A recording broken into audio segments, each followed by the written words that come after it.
বাজার ব্যবসায়ী সমিতির সাথে রাঙামাটি চেম্বারের মতবিনিময়।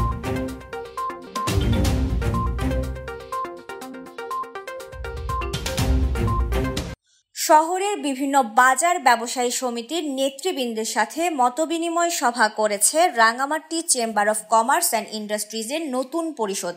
মঙ্গলবার বিকেলে চেম্বার মিলনায়তনে অনুষ্ঠিত মতবিনিময় সভায় প্রধান অতিথি ছিলেন চেম্বার অফ কমার্সের নবনির্বাচিত সভাপতি ও জেলা বিএনপি সাধারণ সম্পাদক অ্যাডভোকেট মোহাম্মদ মামুনুর রশিদ মামুন। বিশেষ অতিথি ছিলেন সিনিয়র সহসভাপতি মোহাম্মদ আলী বাবর ও সহসভাপতি নেসার আহমেদ। সভায় চেম্বারের পরিচালক ও বাজার মনিটরিং কমিটির আহ্বায়ক হাজী জহির আহমেদের সভাপতিত্বে বক্তব্য রাখেন তবছরী বাজার ব্যবসায়ী সমিতির সভাপতি আবু নাসের বিপ্লব, সাধারণ সম্পাদক ইকবাল করিম, রিজার্ভ বাজারের সাবেক সাধারণ সম্পাদক হেলাল উদ্দিন, ভ্যাটভিদি বাজারের সাধারণ সম্পাদক মাসুদুল হক বদরুল, রেস্টুরেন্ট মালিক সমিতির সভাপতি ও চেম্বারের পরিচালক শামীম খান, বনরূপা বাজারের ব্যবসায়ী মাসুদ রানা ও চেম্বারের বাজার মনিটরিং কমিটির সদস্য মাহবুবুল ইসলাম মিন্টু। এ সময় বিভিন্ন বাজার ব্যবসায়ী সমিতির নেতৃবৃন্দ উপস্থিত ছিলেন।